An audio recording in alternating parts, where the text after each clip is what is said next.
হয়েছিল।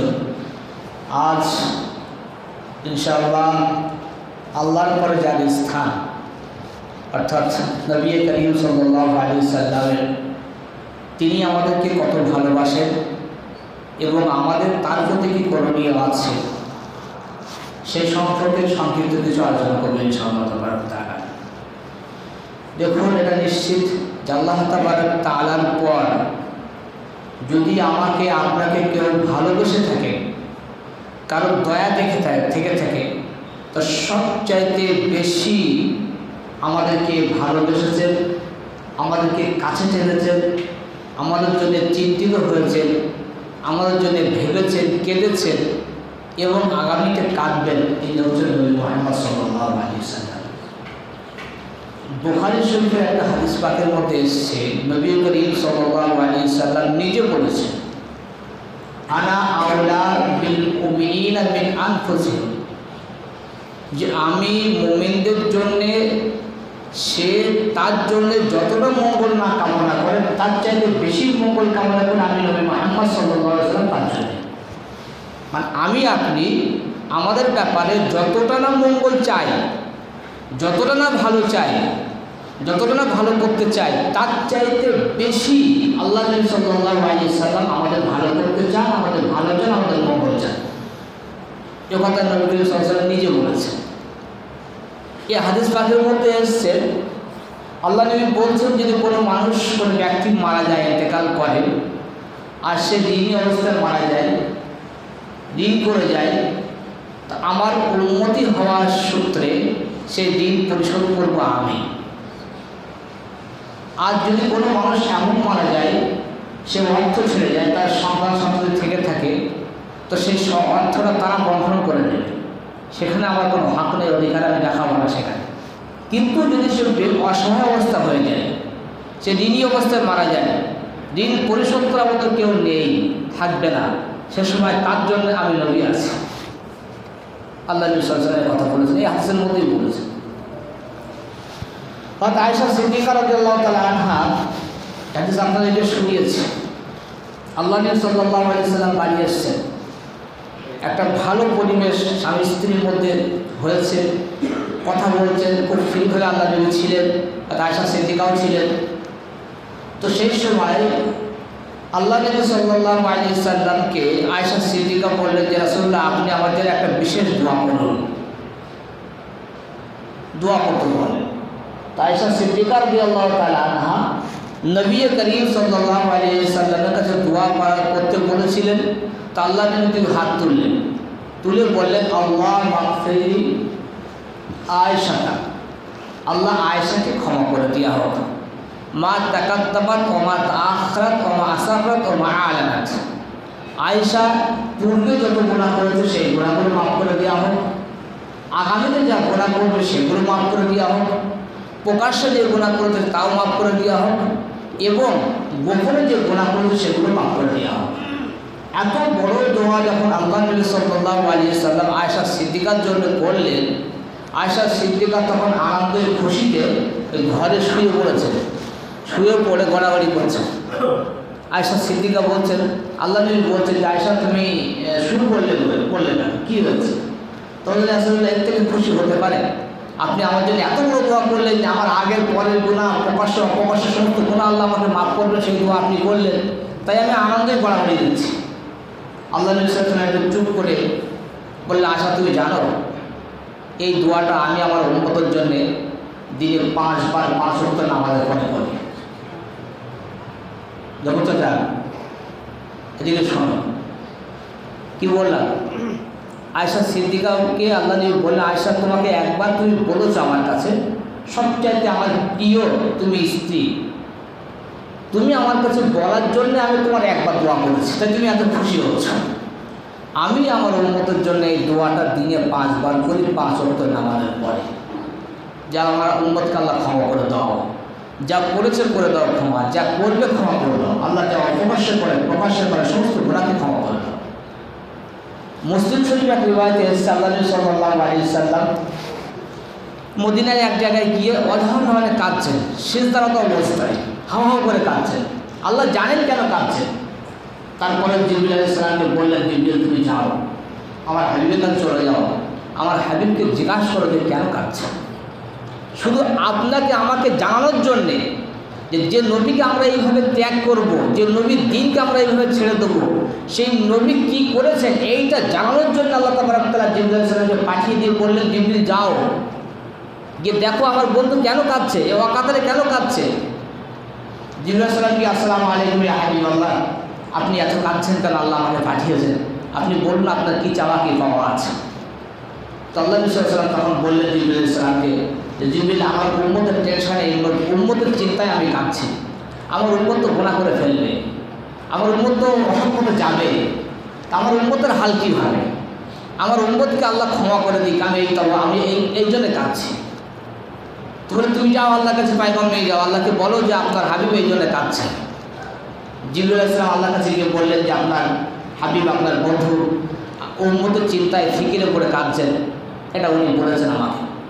আল্লাহ তাআলা জিবরিল আলাইহিস সালামকে বললেন, তুমি যাও, গিয়ে আমার হাবিবকে বলো যে শুধুমাত্র আপনার উম্মতের জালিম যারা জুলুম করবে তাদের তওবা আল্লাহ কবুল করবে না, বাকি যারাই গুনাহ করবে আপনার এই দোয়ার বরকতে তারা যদি একবার তওবা করে নেয় আমি আল্লাহ ক্ষমা করে দেব। আগে তওবা করলে ক্ষমা হতো না, আর তওবা ছিল মৃত্যুদণ্ড ছিল। আগে যে তওবা ছিল কঠোর তওবা ছিল, কঠিন ছিল। আল্লাহ নবী সাল্লাল্লাহু আলাইহি সাল্লামের কান্না কাটিতে, আল্লাহ নবী সাল্লাল্লাহু আলাইহি সাল্লামের দোয়া এই প্রার্থনার জন্যে আল্লাহ তাআলা জিনিসটা সহজ করে দিয়েছেন। আল্লাহ বলেন, যাও আমার হাবিবকে বলে দাও যে আমার হাবিবের উম্মত শতবার গুনাহ করেও যদি একবার তওবা করে খোলা মনে, যদি ভুল বুঝে একবার আমার কাছে চলে আসে যে আল্লাহ ভুল হয়ে গেছে, ভুল বুঝে করে ফেলেছিলাম, আমি সঠিক পথে আসতে চাইছি, তা আমি আল্লাহ তাকে ক্ষমা করব, তবে জালিমকে ক্ষমা করব না। এ কথা বললেন, আল্লাহ নবী সাল্লাল্লাহু আলাইহি ওয়াসাল্লাম এটা খুশি হলেন যে যাক তওবা করলে মাফ হয়ে যাবে, আমার উম্মতের ক্ষমা হবে। আবার পরে চিন্তা করছেন, তাই তো না, জালিমটা যদি আমার উম্মত জুলুমও করে ফেলবে, তো জুলুম যারা করবে তাদের মাফ হবে না, তো তারা জাহান্নামে যাবে, বিয়ে হতে পারে না। আল্লাহ নবী সাল্লাল্লাহু আলাইহি ওয়াসাল্লাম আবার কাঁদতে শুরু করেছেন, আবার কাঁদছেন, কিছুই না, যে আল্লাহ আমার উম্মতের কী হবে, আমার উম্মতের কী হবে, আমার উম্মতের কী হবে, ব্যাস হাওয়া করে কাঁদছেন। আবার আল্লাহ জিবরিল আলাইহিস সালামকে পাঠিয়েছেন, যাও তাকে এবার কী বলতে যাচ্ছে দেখো। জিবরিল আলাইহিস সালাম চলে আসলেন, বলে ইয়া রাসূলুল্লাহ বলুন আপনি কী বলছেন। তো বলে, দেখো আল্লাহর কাছে গিয়ে বলো যে আমার উম্মতের জালিমদেরকে যেন আল্লাহ ক্ষমা করে দেয়।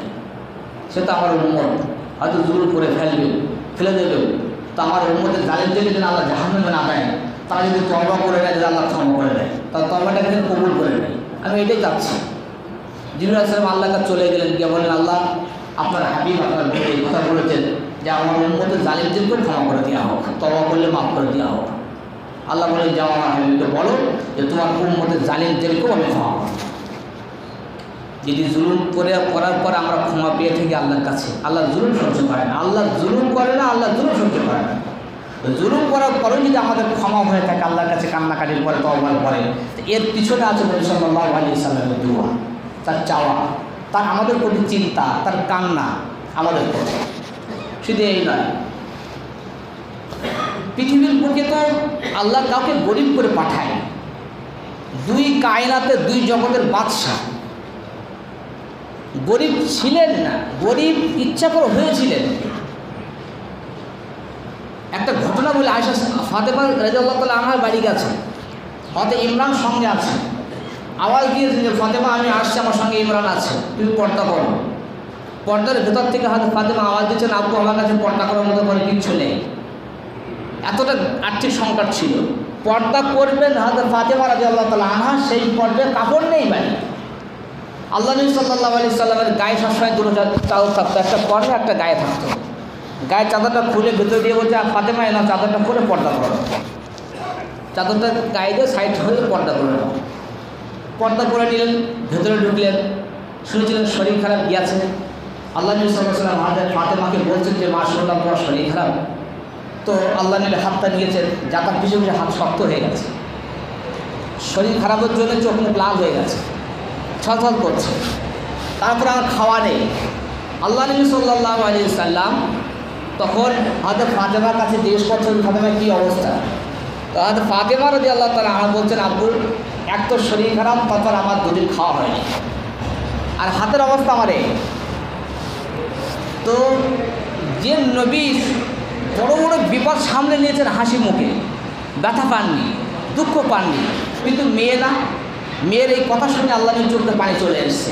হাতটা এইভাবে নিয়েছে, হাতটা এইভাবে নিয়ে বলছে, ফাতেমা, আল্লাহ আমাকে বলেছিলেন যে তুমি বলো আমার হাবিব, যদি ওহদ পাহাড়কে সোনা করে দিতে আমি ওহদ পাহাড়কে সোনা করে দেবো। ওহদ পাহাড় তোমার পিছনে পিছনে সোনা হয়ে ঘুরবে, মদিনা মক্কা সমস্ত পাহাড়কে সোনা করে দেবো, জান্নাতের খাবার 3 টাইম এনে দেবো, জান্নাতের ড্রেস এনে দেবো, সব কিছু করবো। কিন্তু আমি চেয়েছি না, আমার উম্মত সবাই বড়লোক হবে না গো, তাই আমি এই চেয়ে নিয়েছি। ফাতেমা, তোমার জন্য সুসংবাদ, তুমি কি এটা চাও না যে বড়কালে গিয়ে তুমি জান্নাতের সর্দানি হবে? তো হয়তো ফাতেমা কিছু বললেন না। তারপরে আল্লাহ রাসূল সাল্লাল্লাহু আলাইহি ওয়াসাল্লাম নিজের কাপড়টা সরিয়ে বললেন, ফাতেমা দেখো, আমিও 3 দিন খাইনি, পেটে পাথর বাঁধা আছে আমার। বলার উদ্দেশ্য এটাই, নবী করিম সাল্লাল্লাহু আলাইহি ওয়াসাল্লাম যে পাথর বেঁধেছিলেন, না খেয়েছিলেন।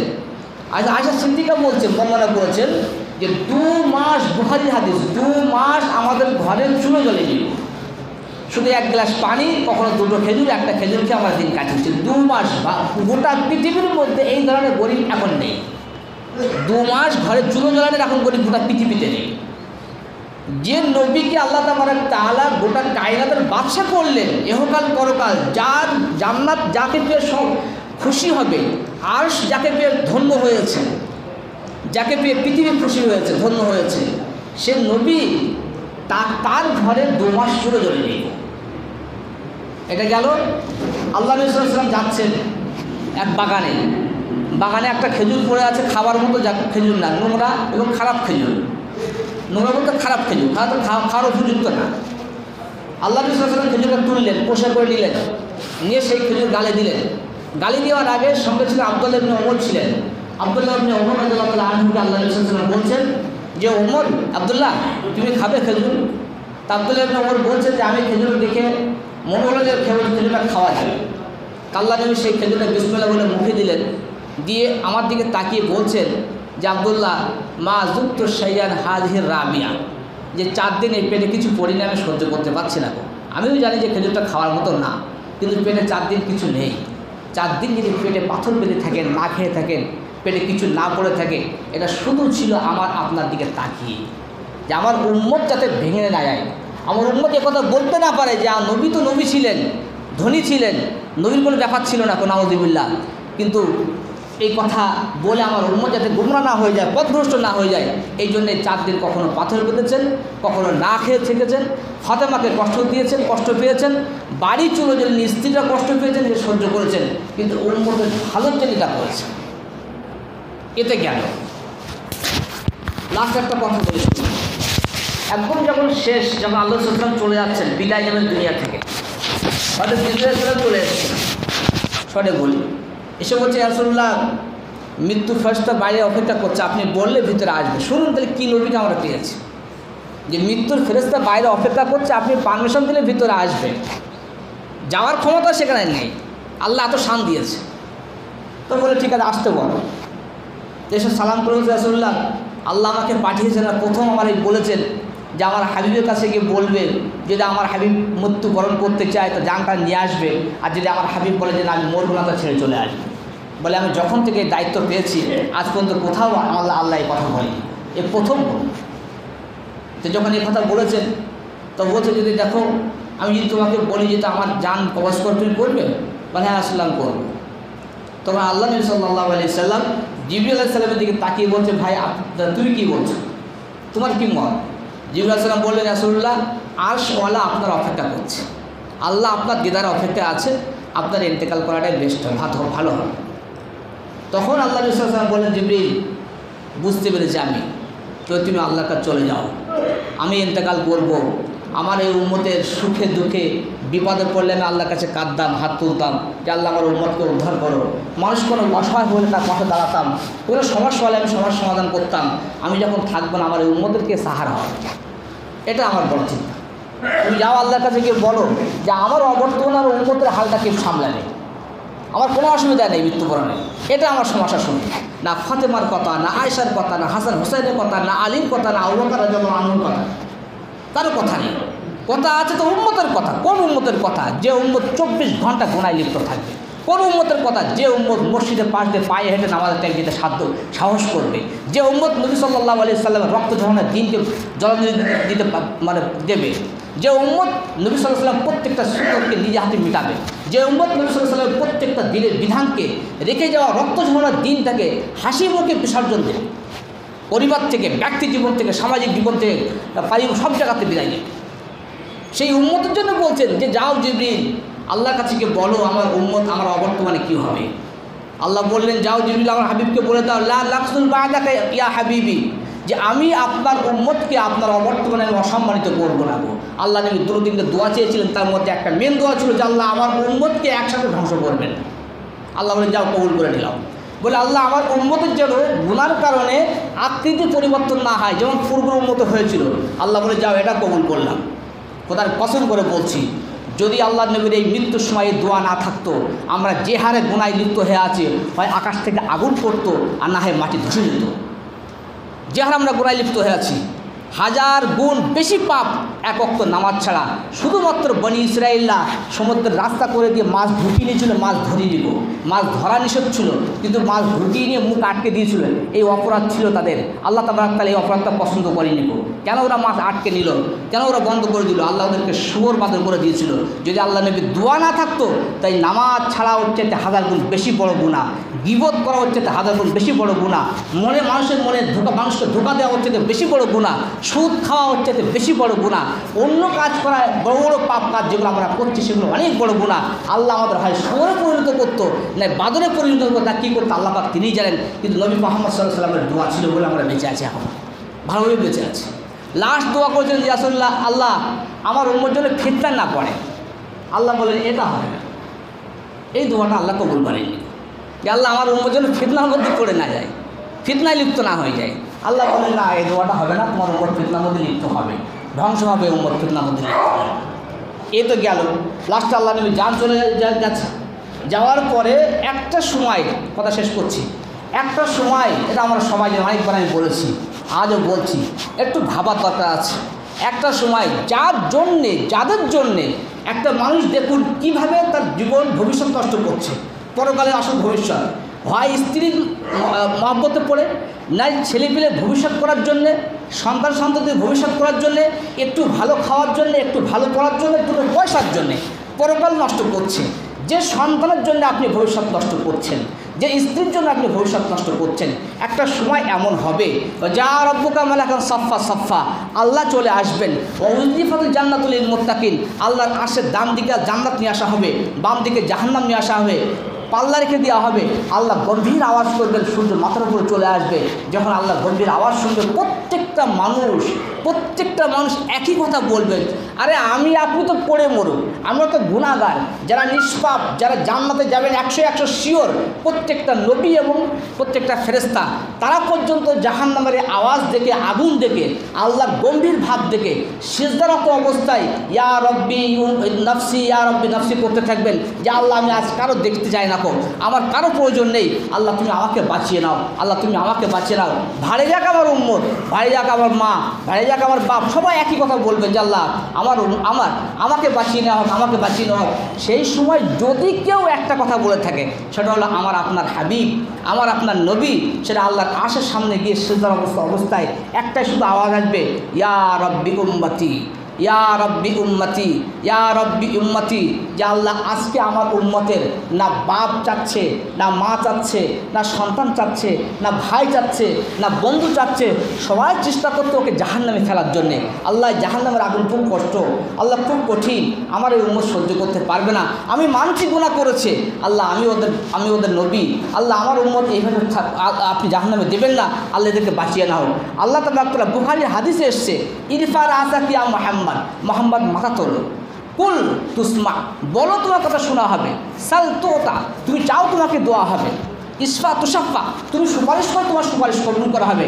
আল্লাহ নবী সাল্লাল্লাহু আলাইহি ওয়াসাল্লাম হাদিস পাকে এসেছে, আল্লাহ নবী সাল্লাল্লাহু আলাইহি ওয়াসাল্লাম উঠবেন, ওটা হাত তুলে আল্লাহ আশা থেকে তাকিয়ে বলবে, আল্লাহ আমার চাওয়াও হচ্ছে আমার উম্মত, আমার সুপারিশও হচ্ছে আমার উম্মত, আমার বলা হচ্ছে আমার উম্মত, আমার উম্মত ছাড়া আমি আর কিছু বুঝি না, আল্লাহ আমার উম্মতকে বাঁচিয়ে নেওয়া হোক। তো সেই সময় জাহান্নাম থেকে বাঁচানোর জন্যে পাগলের মতো আল্লাহর কাছে হাওয়া করে কাঁদবেন, না ফাতেমার জন্য কাঁদবেন, না আয়েশার জন্য কাঁদবেন, না হাসান হোসেনের জন্য কাঁদবেন, না আলীর জন্য কাঁদবেন, না আবু বকর সিদ্দিকের জন্য কাঁদবেন, না কোনো সাহাবার জন্য কাঁদবেন। যদি কেঁদে থাকেন আমার আপনার মতো হতভাগা অবুঝের জন্য কাঁদবেন, যারা প্রতিটা মুহূর্তে নবীর সুন্নতকে, নবীর দিনকে, নবীর রেখে যাওয়ায় দিনকে, আমানতকে জলাঞ্জলি দিচ্ছে প্রতিটা মুহূর্তে।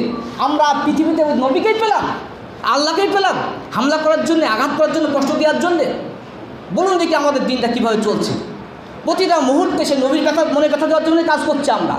আমাদের প্রত্যেকটা পা, প্রত্যেকটা হাত, প্রত্যেকটা কথা, প্রত্যেকটা চাল, প্রত্যেকটা চলন, প্রত্যেকটা লেনদেন, ওঠা বসা, সব কিছু সে নবী মুহাম্মদের মনে আঘাত দেওয়ার মতন, খঞ্জর মারার মতো হচ্ছে, তীর মারার মতো হচ্ছে। প্রতিটা মুহূর্তে দাড়ি কাটা থেকে নিয়ে, সুন্নত ছাড়া থেকে নিয়ে, নামাজ ছাড়া থেকে নিয়ে, কোরআন ছাড়া থেকে নিয়ে, দিনের বিধান ছাড়া থেকে নিয়ে, প্রত্যেকটা মুহূর্তে নবী মুহাম্মদ সাল্লাল্লাহু আলাইহি ওয়াসাল্লাম কষ্ট দেওয়ার মতো হচ্ছে।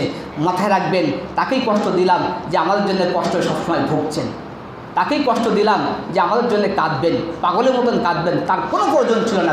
খোদার কসম করে বলছি, কাল কিয়ামতের দিন নবী মুহাম্মদের যে শান থাকবে এবং জন্মের পূর্বে যে শান ছিল, পৃথিবীর বুকে আসার পরে যে শান ছিল, আল্লাহ নবীর শানে কোনো রকম কমতি হবে না, না হচ্ছে, না হবে, না কখনো হয়েছে।